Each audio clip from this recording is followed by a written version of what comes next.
అయితే మీరు సబ్జెక్ట్స్ అంటే నాకో మాట గుర్తొచ్చింది సార్. పిల్లలు స్టూడెంట్స్ చదువుకునేటప్పుడు నార్మల్‌గా ఏదైనా మాట్లాడితే ఎప్పుడో చిన్నప్పటి నుండి జరిగినవన్నీ గూడా గుర్తుంటాయి మైండ్‌లో. లేదంటే మూవీస్ కానీ, సాంగ్స్ కానీ ఇవన్నీ గుర్తుంటాయి. కానీ క్లాస్ రూమ్‌లో చదివింది కానీ, సార్ చెప్పేవి కానీ ఇటువంటివి గుర్తుండవు. రీజన్ ఏంటంటారు? సాధారణంగా అందరికీ గూడా మూవీల్లో సినిమాలు చాలా గుర్తుంటాయి. అవును. పిల్లలకే గాదు పెద్దవాళ్ళకి గూడా. అవును. వాళ్ళ చిన్నప్పుడు జూసిన సినిమాలో ఒక 1 మినిట్ క్లిప్ కానీ, హాఫ్ మినిట్ క్లిప్ కానీ చూడంగానే వాళ్ళకి ఆ సినిమా మొత్తం అంతా గూడా గుర్తొస్తుంది. అవును. ఆ స్టోరీ ఏంటి? అది ఏ థియేటర్‌లో జూసారు? ఎవరితో చూసారు? ఏ షో చూసారు? హ్మ్. దాని ముందేం జరిగింది? వెనకేం అవును. అవన్నీ గూడా ఇన్సిడెంట్స్ అన్నీ టక టక టక టక గుర్తుంటాయి. టక గుర్తొస్తాయి. అక్కడ స్నాక్స్ ఏం తిన్నాము? స్నాక్స్ ఏం ఎవ్రీథింగ్. తిన్నారో గూడా గుర్తొస్తుంది. You are right.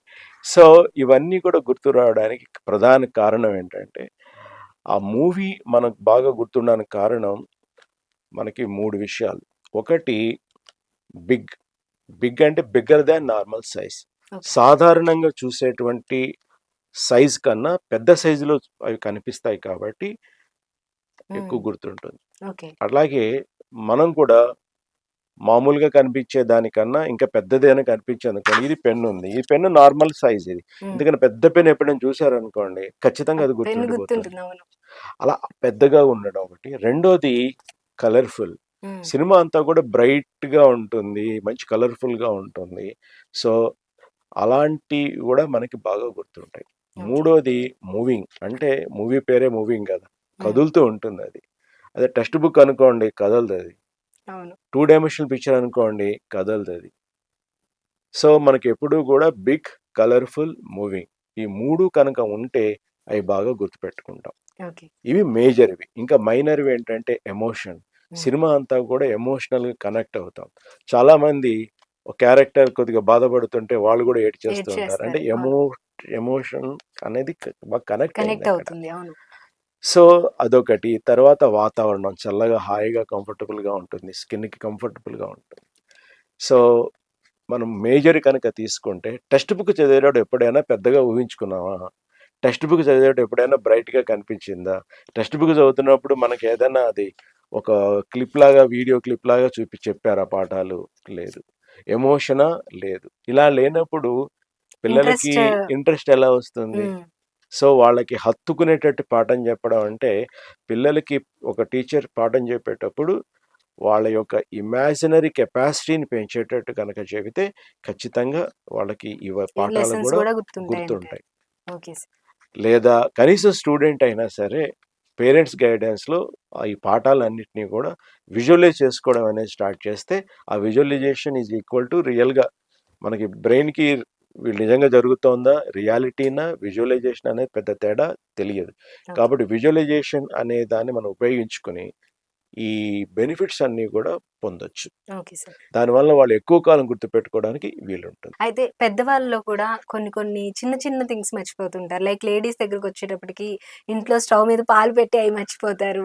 ఇట్లాంటి చిన్న చిన్న థింగ్స్ కూడా మర్చిపోతూ ఉంటారు. అది అంటే రీజన్ దీన్ని ఏంటంటే? మర్చిపోవడం అనేది మెమరీ ప్రాబ్లమ్ కాదు. ఓకే. ఇవన్నీ కూడా ఆబ్సెంట్ మైండెడ్‌నెస్ అంటారు. ఓకే.